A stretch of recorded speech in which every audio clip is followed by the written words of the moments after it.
Hi, I'm Jaideep Prabhu, co-author of Frugal Innovation, and I'm here today with Mike Barry, Director of Sustainable Business at M&S.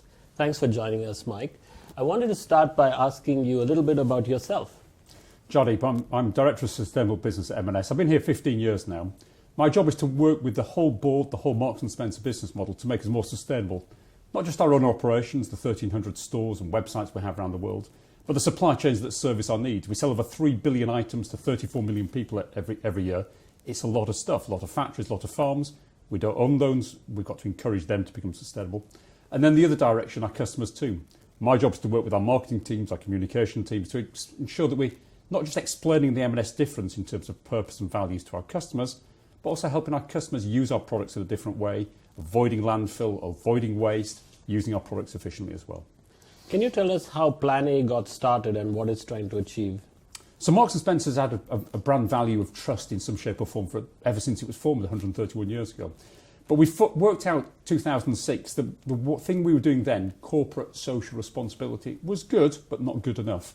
It's very much about risk management, making sure that bad things didn't happen in our stores, in our factories, and the farms that supplied us. So it was about avoiding problems.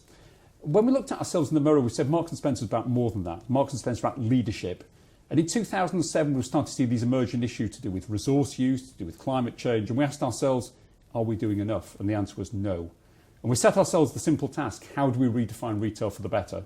Not just avoiding bad things, but create a new business model that fundamentally allows us to deliver value for our customers and our shareholders, but in a way that delivers clear value for society and the planet at the same time. So Plan A was inspired by that challenge, 3 months of hard work, 100 commitments socially and environmentally across the business. We've updated it a couple of times since then. It's a 10, 15, 20-year journey to build a sustainable business. It won't happen overnight. There are so many different parts of Marks & Spencer that need to improve and change. We'll hold our head up now and say we are one of the best retailers in the world in this space, but boy, we've only just started the journey to be truly sustainable. Munish told me about Schwapping. Can you tell us a bit about Schwapping?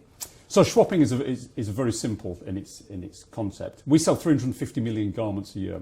Now we know from research in the UK that 25% of all clothing sold in the UK every year goes to landfill. And across the entire marketplace beyond Marks & Spencer's 10% market share, that's probably 1 billion garments a year. It's crazy. Not only is it bad for the environment, it's bad economically, all that being thrown away.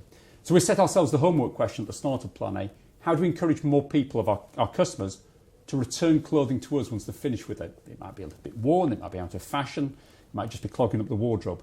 But how do we get people to bring it back? And we got into a partnership with Oxfam. Really interesting story. We couldn't, on our own, get people to bring their clothing back to our shops. It was a little bit difficult. It was too far from their day-to-day lives. Oxfam have got 750 charity shops across the UK to match our 800 shops. Put those two shop chains together, and it's quite easy for people to start returning them. The second thing that really worked for us with Oxfam was they've got a fantastic recycling centre in the north of England, which is second to none in terms of extracting value from clothing recovered. Now, inevitably, some of it has to go into, a small amount needs to go into making rags. A bit of it goes to be ethically donated in the developing world in a way that avoids impact on indigenous industries there. Oxfam oversee that for us.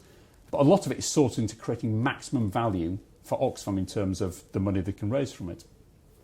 So that's the kind of partnership we developed with Schwapping. We're now bringing back about 3 million garments a year with our customers. Now, that's 1% of what we sell. So we keep our feet on the ground. But we think we've also started a bit of a revolution in the UK. The inspiration of Schwapping has encouraged other retailers to take this model up. Other organisations are thinking about how they can get involved and participate. So we don't think we'll ever bring all Marks & Spencer clothing back. But if we can be at the centre of bringing some of it back, fantastic.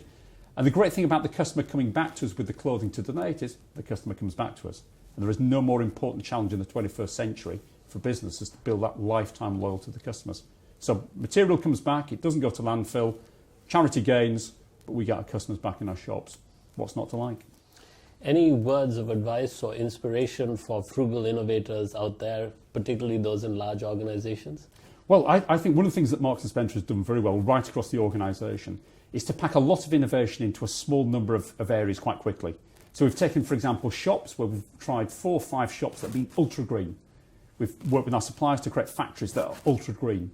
And then what you learn very rapidly within 6 months is a third of things work brilliantly, roll them out across every factory and every shop. A third of things fail, put them in the bin.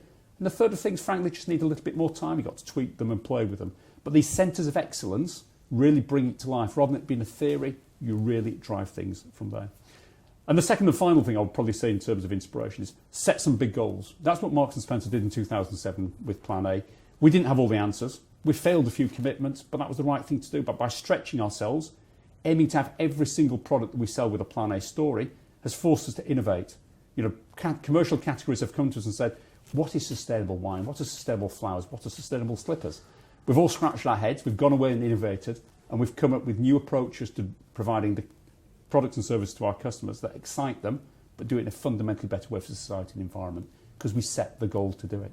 So, to anybody watching this, who is the same position as I, go for it. The world will not stand still, and the businesses that will be left high and dry in the next 5 to 10 years are the ones that are not able to adapt to this new expectation socially, environmentally and economically.